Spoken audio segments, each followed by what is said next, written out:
Nous devons aujourd'hui prendre tout le temps nécessaire pour encadrer cette jeunesse.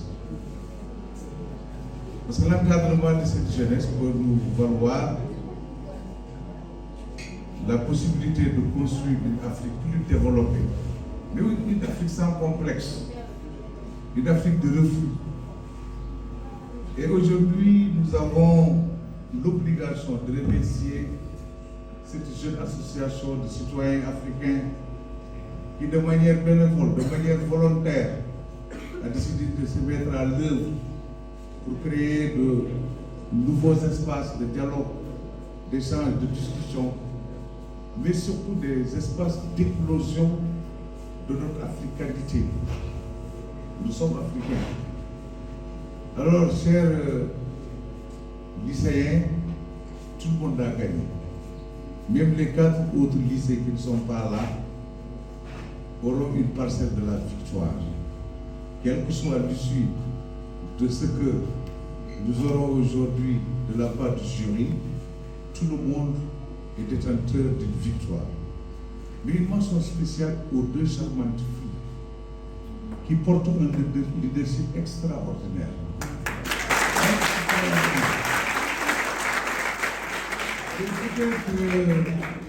Peut-être qu'elles ont eu la chance de s'exprimer en français. Peut-être. Mais voici l'avenir de l'Afrique.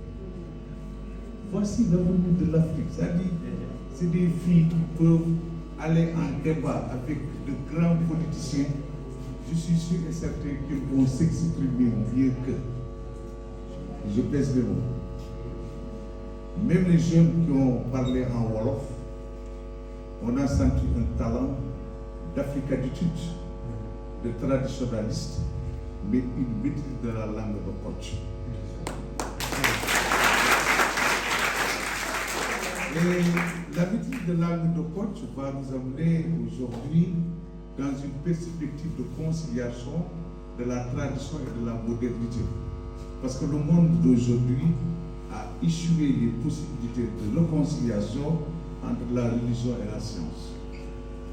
Ce qui nous reste, nous Africains, c'est de mieux nous armer pour que la tradition et la modernité soient les roues motrices qui nous permettent d'exprimer notre africanité sans avoir peur.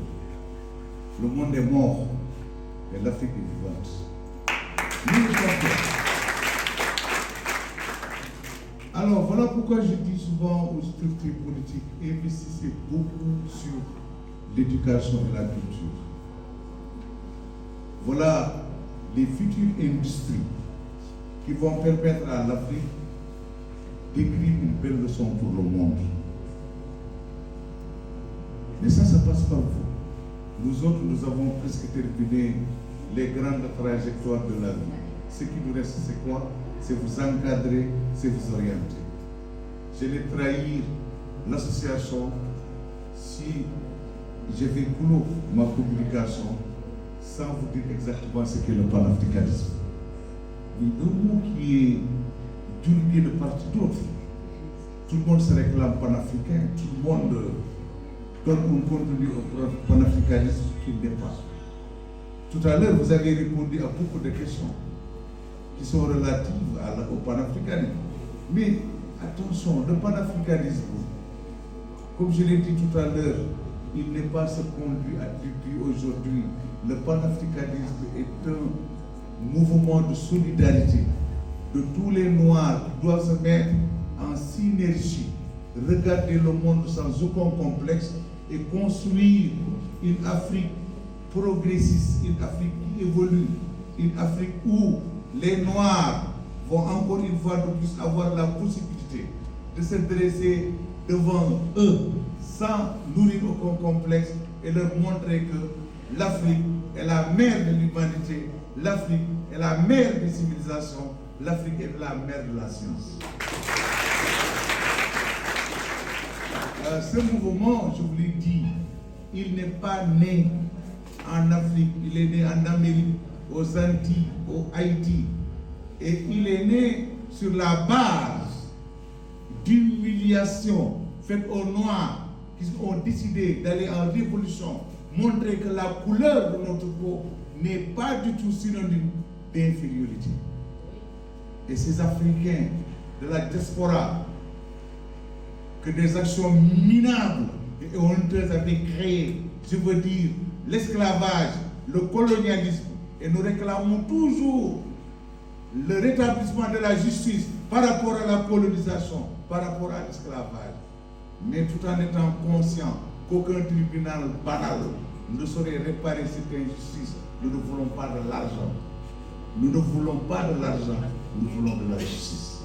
Ce sont ces Noirs qui, au nom de la dignité, ont accepté de mourir pour nous, pour montrer que la race noire n'est pas du tout une race inférieure. Pour montrer que la race noire est capable de génie.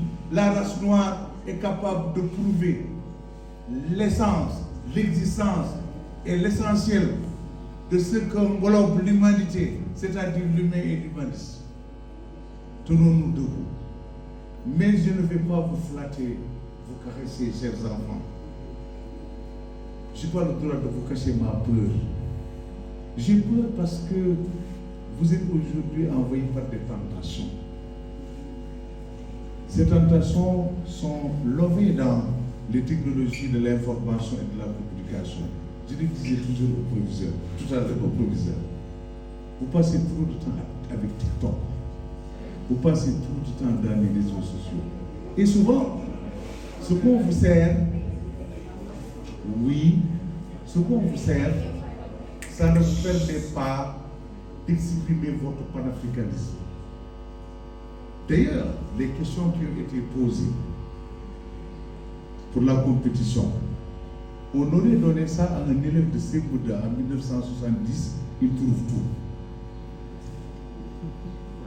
Il trouve tout. Tellement les questions ont été élaborées dans la mesure de les rendre plus accessibles et plus faciles. Ça veut dire quoi? Quelle est la conséquence de ça? Il faut que vous continuiez à lire. Il faut que vous continuiez à lire. Lire, c'est d'abord la première partie de votre compétition, c'est la littérature. Et certains même disent que les Égyptiens n'avaient pas de culture théorique. C'est faux. Toutes les révélations empiriques ont été transformées en théorie. Allez voir le papyrus russe. Parce que les riches ne sont pas des blancs. C'est ça le panafricanisme culturel. C'est qu'on soit fort pour comprendre nos langues ont une sagesse. Nos langues hébergent une richesse et qu'on n'ait pas peur. N'ayez pas peur. Il y a aussi le panafricanisme idéologique. Le panafricanisme idéologique, nous le devons aux précurseurs qui ont essayé de conceptualiser, de contextualiser la politique sur un contexte africain qui avait des préoccupations différentes de l'Europe. Et je m'appuie sur ça pour dire que le panafricanisme, ce n'est pas de l'activisme. Parce qu'un panafricain, il n'a pas peur. Un panafricain, il n'a pas peur. Il y a aussi ce que j'appelle le panafricanisme écologique.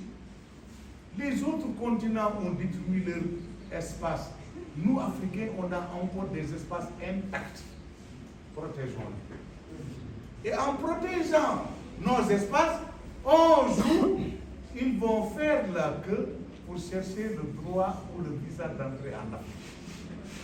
Je ne serai pas là malheureusement, mais cette Afrique, je l'ai vue dans mes rêves.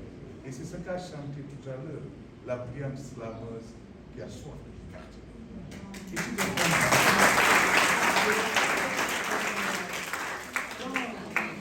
Quand vous détectez sa soif de liberté, vous avez comme l'impression que c'est une personne de 80 ans qui parle de pays des jeunes. Ça veut dire quoi? Il y a un changement qui se prépare. Ça veut dire quoi? Il y a une évolution qui se prépare. Mes chers enfants, soyez dans le protocole de l'excellence. Cultivez le culte d'excellence. Soyez de vrais leaders. Et que vous essayez à travers cette association de vous mettre dans un vaste réseau pour que ce que nous avons produit aujourd'hui, qu'on puisse d'abord le montrer au Sénégal, dans tout le Sénégal, qu'on le montre dans toute l'Afrique et qu'on le montre dans le monde. Et on dira quelque part, voilà, les intents de la science sont arrivés. Comme des fourbis en colonne, ces intendants se dressent comme des soldats infatigables et se battent pour redresser l'Afrique. Cette Afrique qui est sur le chemin de l'échec avec la responsabilité des élites. Oh, les élites, elles n'ont pas encore compris, les élites, attention, elles n'ont pas encore compris que ces jeunes, il faut les écouter. Ces jeunes, il faut les orienter vers le redressement collectif et la mise en branle des vaillants cœurs à l'ouvrage. Et cette Afrique de la jeunesse, cher Diakhaté, essayez de tout faire pour que les jeunes comprennent qu'est-ce que c'est que la colonisation, qu'est-ce que c'est que l'esclavage, et peut-être ils ne vont pas parler le français comme on Touba. Parce que très souvent, nos jeunes Africains de retour de l'Europe essaient de parler le français comme les Touba en disant « bon, je suis pauvre ». Parce qu'ils n'ont pas compris que le Touba a des lèvres rétrécies qui ne lui permettent guère de prononcer et d'articuler le français comme nous le parlons. Contrairement à l'autre, moi je ne dissocie pas Senghor et Cheikh Anta Diop. Chacun a joué son rôle. Senghor était dans le spectre de la littérature. C'est un homme de lettres. Il ne pouvait parler qu'un homme de lettres. Mais Cheikh Anta Diop, c'était la polyvalence, la polycompétence, c'était le scientifique. Il a parlé en scientifique. Sur le terrain de la politique, ils se sont opposés, mais ils sont tous les deux des grands. Senghor est un grand homme. Un grand homme parce que quand il a couché la négritude avec Damas, avec Césaire, c'est le fruit d'une frustration capitalisée en Occident. Ils avaient envie de montrer des possibilités pour nous Africains de connaître et d'incarner nos valeurs nègres. C'est ça la négritude. La négritude, c'est la connaissance et l'incarnation des valeurs nègres. Je suis content si vous regardez aujourd'hui votre parrain comme un nègre. Mais à un certain moment, Senghor, Césaire, Damas, ils avaient compris aussi que le choix qu'ils avaient pris pour le mot nègre, c'était une erreur. Parce que le nègre du Bégri, qui veut dire rien, néant. C'est pourquoi certains ont revendiqué le fait qu'ils n'étaient pas des nègres. Mais leur intention était noble et ils ont produit un mouvement littéraire. Et regardez Senghor manipuler le français dans ses poèmes. C'est le CRR qui nous rappelle. Il nous rappelle également une africanitude.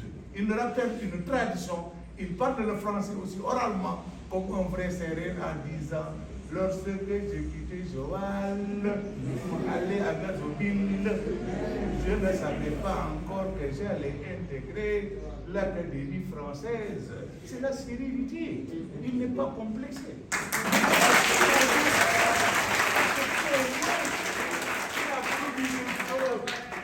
Écoutez, il a produit quelque chose, la création de l'État-nation. Moi, je suis un utopiste, mais je ne veux pas qu'on critique les grands. Senghor est un grand homme. Beaucoup qui le critiquent n'ont pas lu ses poèmes. Mes enfants, on vous a enseigné la négritude au lycée. Lisez les poèmes au style noir. Lisez tous les poèmes, vous verrez que c'est une partie. Ça peut vous inspirer. Cheikh Anta Diop ne devait même pas fréquenter l'école française. À Tchéitou, c'est son homonyme, Mamcha Antambaki. Sa mère y était. Il a fallu que sa mère aille à Dakar, comprenne le sens de l'école. Il décide d'aller à Tchéitou pour arracher Cheikh Anta Diop à cet environnement coranique pour qu'il fasse l'école. Mais Cheikh a démarré ses études à Diourbel. On l'a senti comme étant un jeune plus critique. Il refuse tout. Parce que son influence était déroulée de son éducation. Et Cheikh, tenez-vous bien, il a été très critique. C'est comme ça qu'il a évolué jusqu'à atterrir au lycée Van Vollenhoven, actuel Lamine Gueye. Mais au lycée Van Vollenhoven, je pense que ses professeurs, ses encadreurs ont voulu le sacrifier pour qu'il quitte l'école parce qu'il avait déjà commencé à remettre en cause le fait qu'on apprenne avec le français. Il avait commencé à remettre en cause la primauté de la langue française sur les langues locales et il inventa l'alphabet wolof. C'est ça le point de départ. On l'a exclu de ce lycée, il était déjà âgé, il est allé à Saint-Louis et il a eu la chance d'intégrer la terminale pour avoir